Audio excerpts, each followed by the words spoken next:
Hello नमस्ते दोस्तों, क्या हालचाल सबके। उम्मीद है कि आप सभी अच्छे होंगे। मैं भी बहुत बढ़िया हूं। स्वागत है आपका एडू चक्र अनुराग जीएस पर। दोस्तों आज के इस टॉपिक में हम पढ़ने वाले हैं, जैसा कि आप बोर्ड पे देख सकते हैं, विडो रीमैरिज एक्ट 1856।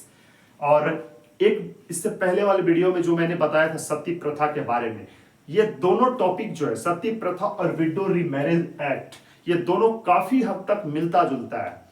और इसमें क्योंकि इसलिए मिलता जुलता है कि इस टॉपिक में भी वुमेन से रिलेटेड बात किया गया है और उस टॉपिक में भी वुमेन से रिलेटेड बात किया गया है। और दोनों के हालात यदि देखें, सिचुएशन यदि देखते हैं, तो दोनों लगभग सेम टू सेम ही है। क्योंकि उसमें आप देख सकते हैं कि सती प्रथा किस तरह से हो रहा था।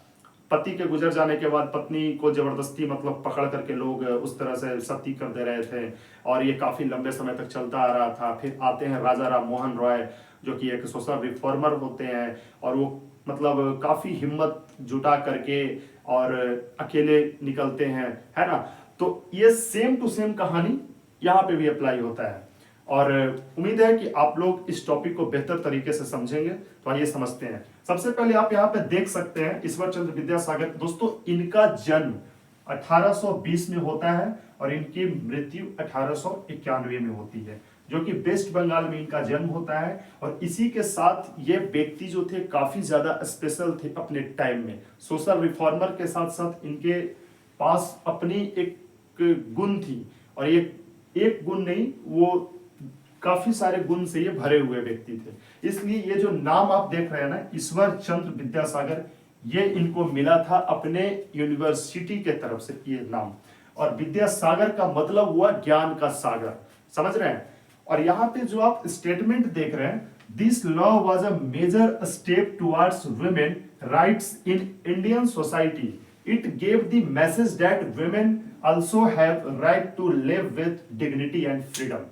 दोस्तों इसका मतलब यहाँ पे ये होता है, ये जो लॉ था ये मेजर स्टेप था वुमेन के मतलब वुमेन के लिए बनाया गया था ये, इसलिए क्योंकि उनके साथ अत्याचार हो रहा था।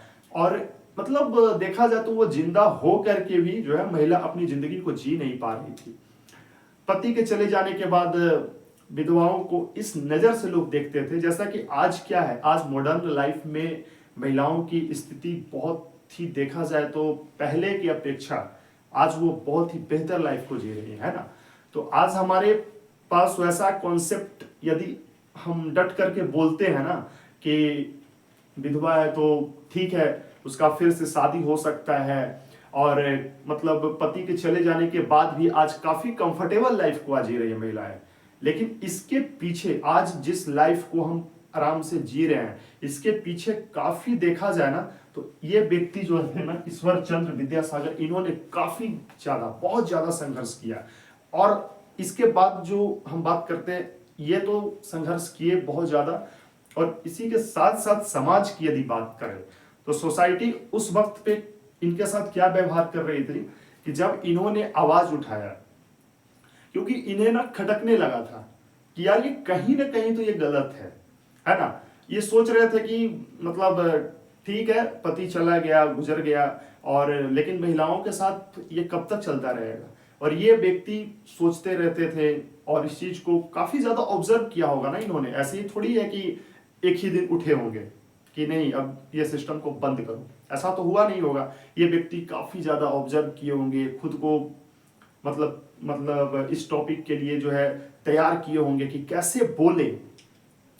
क्योंकि समाज में किसी भी मैटर को उठाने के लिए, और सिर्फ एक व्यक्ति को उठाने के लिए काफी ज्यादा हिम्मत की जरूरत होती है, और विद्यासागर जी ने ये कर दिखाया था। समाज पूरी तरह से इनके पीछे पड़ गया था उस टाइम पे, अगर कहें तो। जैसे सोसाइटी को ये चीज एक्सेप्ट ही नहीं हो रही थी कि आखिर ये सदियों से चला आ रहा है कि भाई ये विधवा है, विडो है, तो ये बस ये घर में बैठे, एक जगह पे बैठे, और इसका कोई अधिकार नहीं है जीने का।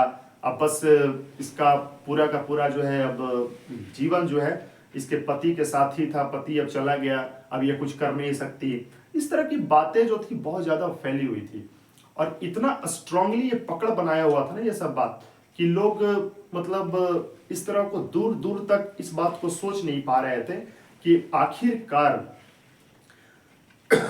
आखिरकार देखा जाए कि एक विधवा को, एक विडो वुमेन को कैसे शादी कोई करवा सकता है? लोग सोच ही नहीं पाते थे। लेकिन आजकल क्या है, आजकल लोग आसानी से सोचते हैं और इस चीज को सिर्फ सोचते ही नहीं है, लोग कर देते भी हैं। ठीक है, उस वक्त पे दोस्तों बात करें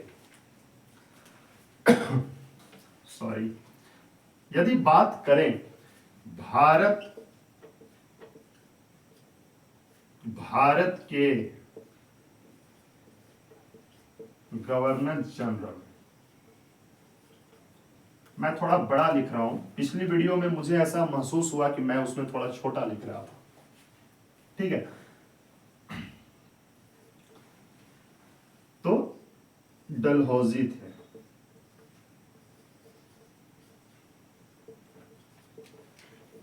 समझ रहे हैं आप?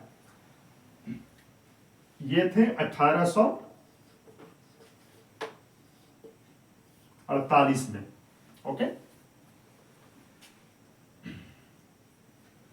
हाँ, लेकिन डलहौजी के टाइम से ये बात को उठाया गया, लेकिन एक्ट कब पास हुआ, लॉ कब पास हुआ?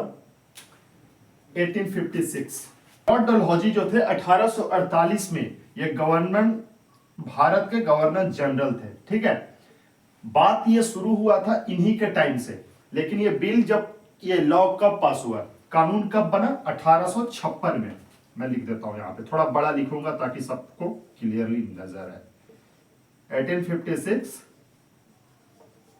Law passed.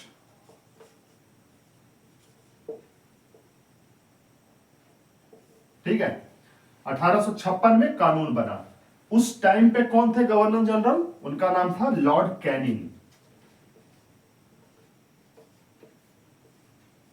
लॉर्ड कैनिंग ये थे। ठीक है, इनके टाइम पे 1856 में पास हुआ। यहां पे एक कहानी सुनिए। उस वक्त पे ना, जब ईश्वर चंद्र विद्यासागर जी, ये जो व्यक्ति थे सोशल रिफॉर्मर, ये जब समाज में बदलाव लाना चाह रहे थे, तो उस वक्त पे समाज जो था ना, इनसे सवाल पूछता था कि ठीक है, आप जो कह रहे हैं ये बात को मैं मानता हूं। लोग इनको बोलते थे, इनको बोलते थे, लेकिन आप ये बताइए कि क्या आप अपने बेटे का शादी किसी विधवा से कर पाएंगे, कर देंगे? तो इन्होंने क्या जवाब दिया था कि हाँ मैं कर दूंगा। और इनका एक ही लड़का था उस वक्त। ठीक है, और ये सवाल इनसे लोग पूछते थे। और लेकिन जैसा कि मैंने यहां पे क्या बताया, 1856 में लॉ पास हुआ, और लोग लॉ पास होने के बाद भी बहुत दिनों तक इस चीज को स्वीकार नहीं कर पा रहे थे। लोग ऐसा मानने को तैयार ही नहीं थे। लोगों को लगता था कि नहीं, जो मेरे समाज में सदियों से ये चलता आ रहा है ना, वही चलेगा। ये कानून बन जाने से कुछ नहीं होता। लोग बस ऐसा मान रहे थे। इतने ज्यादा लोग इस चीज को लेकर के इनका विरोध किए, इनको नीचा दिखाने का कोशिश किए, लेकिन ये व्यक्ति अकेले अपने दम पे इन्होंने क्या किया कि नहीं, आज नहीं तो कल हमारा समाज ये समझेगा और हमारा समाज बदलेगा, और इन्होंने फाइनली कर दिखाया। लेकिन ईश्वरचंद्र विद्यासागर जी के सामने बहुत सारी चुनौतियां आ रही थी, और लोग सवाल बहुत ज्यादा पूछ रहे थे, और सवाल के साथ साथ इनको इतना ज्यादा, मतलब कुछ लोगों ने, इन्होंने ये भी बोला कि आप समाज बदल रहे हैं, लेकिन समाज में जो चलता आ रहा है लंबे समय से, और यही चलता रहेगा, आप इसे कुछ नहीं कर सकते। लोगों ने इन्हें यहां तक बोला था। लेकिन बात यह है कि जब एक व्यक्ति ठान ले, है ना, तो आप इससे पिछले जो मैंने वीडियो बताया सती प्रथा वाला, उस वीडियो में भी सेम चीज है। उस व्यक्ति ने भी इतना ज्यादा खुद को हर किसी के सामने चैलेंज के रूप में रखा, और उन्होंने फेस किया। राजा राम मोहन राय हो, चाहे ये हो, चाहे अन्य कोई सोशल रिफॉर्मर हो, हर व्यक्ति खुद को इतना ज्यादा टॉर्चर सहने के बाद फिर भी ये समाज को उन्होंने क्या किया, दिखाया कि नहीं, ये गलत है और ये सही है। और इसी के साथ देखा जाए तो इतिहास में ऐसा दर्ज है कि इन्होंने महिलाओं के लिए विद्यालय भी बनाया। समझे? स्कूल। ठीक है, संख्या की बात करें तो लगभग 30 प्लस स्कूल इन्होंने बनवाया। ठीक है, और लड़कियों के पढ़ने के लिए अलग अलग तरह से प्रयास भी इन्होंने खूब बढ़ चढ़कर किया अपने लाइफ में। तो उम्मीद करता हूं कि आपको ये टॉपिक बेहतर तरीके से समझ में आया होगा, और इसी के साथ मैं नेक्स्ट वीडियो जो है आपको चाइल्ड मैरिज पे लाऊंगा। उसमें भी मैं कोशिश करूंगा कि, क्योंकि ये तीनों टॉपिक जो है, शुरुआत में वो वाला टॉपिक सती प्रथा वाला, फिर आपका ये हो गया विडो रीमैरिज एक्ट वाला, और इसके बाद चाइल्ड मैरिज वाला, ये तीनों टॉपिक जो है मतलब कि कहीं ना कहीं कनेक्ट होते हैं। तो ये समझने में काफी ज्यादा सहूलियत होगी। और एक चीज मैं आपको और इसमें मेंशन कर देना चाहूंगा कि विद्यासागर जी जो थे, एक दो लैंग्वेजेस नहीं, ये लगभग 4 5 6 लैंग्वेजेस के ये जानकार थे। जैसे कि एग्जाम्पल के लिए देखा जाए, फॉर एग्जाम्पल ये संस्कृत के बहुत अच्छे जाने माने व्यक्ति थे।